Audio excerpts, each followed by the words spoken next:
This is the office where you do your design. You sit right here, put these glasses on. I can't see anything. And then type away and look at that view, which, yes, does look beautiful. This is a great mother-son team here. So she does all of the landscaping for all your ponds, right? Absolutely. She is the best with plants. I don't know anybody better. There's two stories.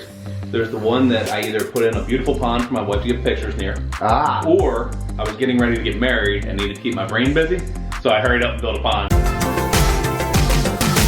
So this is Mom's house. This is Mom's house. This is where we built a pond in the front yard. Everybody knows who your mom is in this neighborhood. Absolutely. Look at this. So this is a typical suburban neighborhood. That's a pretty typical yard right there. And this is anything but typical right here. This is Jason, Turpin Landscaping. This is his boy Logan, who we pulled out of school today to run around and have fun. You having fun, bud? Yeah. Is this worth it being a vlogger? Yes. I'm Greg Wittstock, the Pond Guy. This is my channel, Greg Wittstock, the Pond Guy, and I have the great job of going out and seeing beautiful landscapes and water features and getting to showcase that for my channel, which is all about living the aquascape lifestyle. Let's check out a beautiful aquascape pond right now.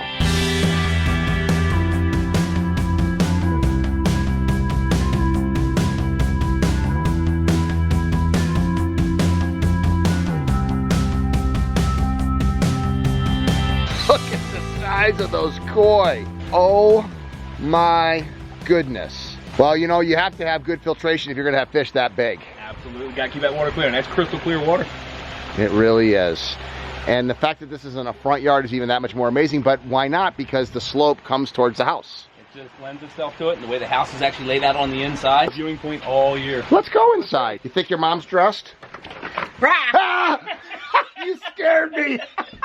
You scared me with the camera. How you doing, Mama? Good.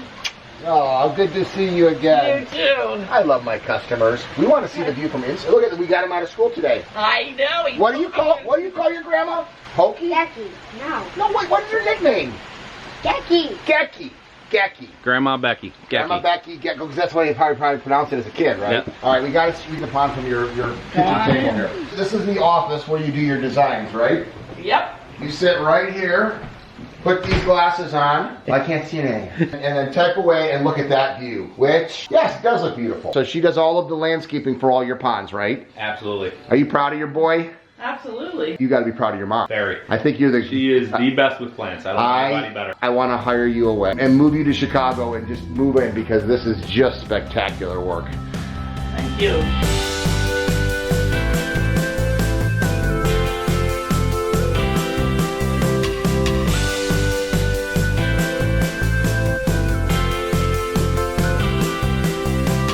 How long has this pond been here? Since 2006, right before Jason got married. There's two stories. The one that I either put in a beautiful pond for my wife to get pictures near, or I was getting ready to get married and needed to keep my brain busy, so I hurried up and built a pond. You figure out which Well, one. either way, it works fantastic.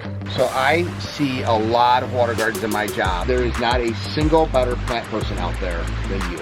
Thank you very, very much. And I'll take that compliment. why don't you go ahead and give the viewers some of your tips and pointers about just in general and then what you've done here. Okay, as you know, I like to work from my kitchen table, so the view outward is really important to me. As you see, there's a lot of color now. I do like to change things up seasonally, not have it naked in the wintertime. There's a lot more evergreen plant material here than what you can even realize today because the colors are what jump in your face with the flowers. A variety of colors and textures of evergreen material throughout, spread out evenly, kind of creating a scene from the back furthest point away forward. Let's go check a few of those out.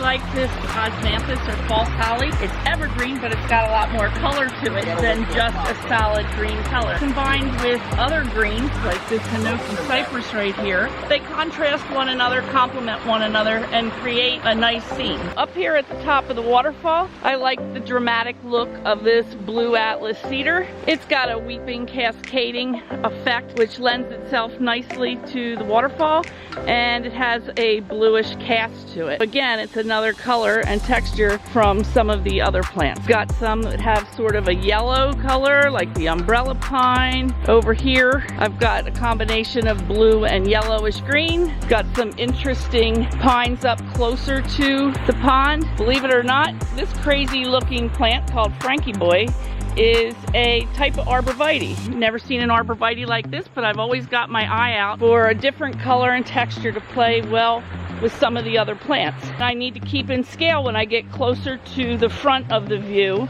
and closer to the waterfalls. So I've got little tiny spruces that don't get very big for a different texture over here. Then they complement one another. And then you can see this with the other plants in the background. It creates a nice scene.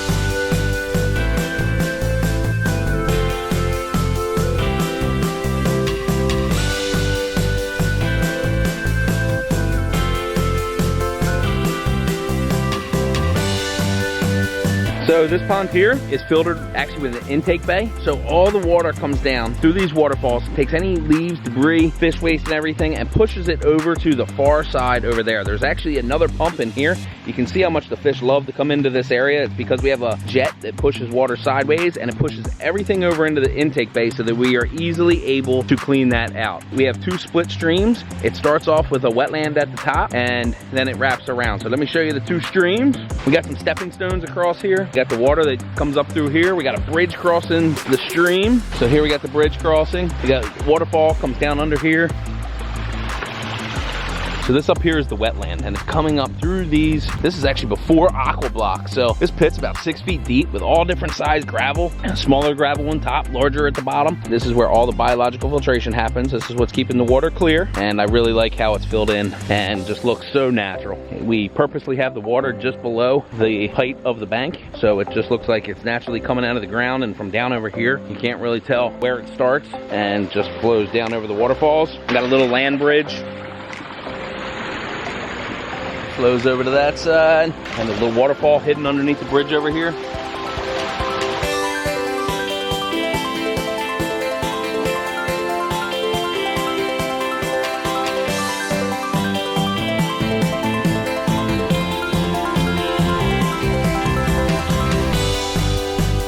So for seasonal color, we just switched over to fall. We're gonna have a evening pond tour on Saturday and getting ready for that. So I pulled out a lot of my summer annuals, kept a few, added in some fall plants like cabbage, kale, pansies, celosia. A tip for those of you who don't know, pansies will live through the winter and come back next spring. So you get 2 seasons out of them. They are a biennial. You get 2 seasons. And by playing with the colors a little bit, taking my cue from these, start to mix in some purples and yellows and whites for a nice cohesive look. This rose bush has been here for a while. It's sort of my backdrop for color. In the summer, I had this all in oranges, yellows, and red, and have changed it. It's never the same season twice. The plants are always completely different. It's also fun to tuck in little tiny succulent plants in some of the cracks and crevices. This crevice is empty. I left it open on purpose because this monarch butterfly chrysalis just formed there the other day while I was out here working.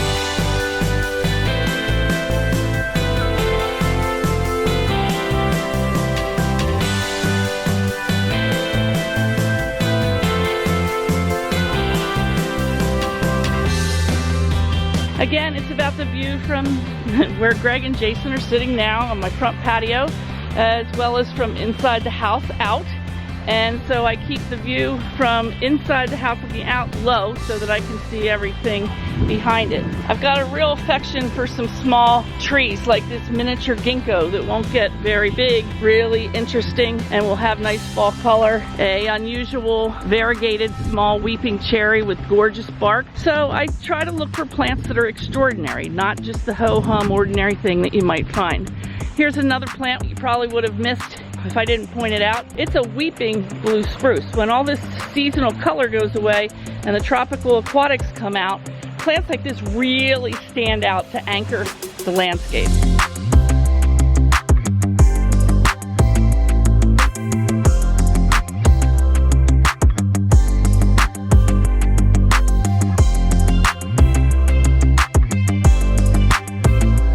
Front yard pond, an exquisite water garden including a Wittstock water lily, which is multicolored, which is so cool, and then all of these gorgeous koi.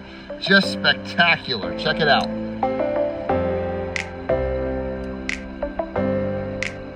So here's Peter, and you turn him onto the vlog channel, and now he's getting the pond and he's getting all the inspiration and wanting to make it the biggest one possible, right? Biggest one possible right from the start, as usual. Because the average person gets 3 water features. Right, and we're just going right to the biggest right away. So. Love it. And answer me honestly, do you love your job? I love my job. Yes, he said it again.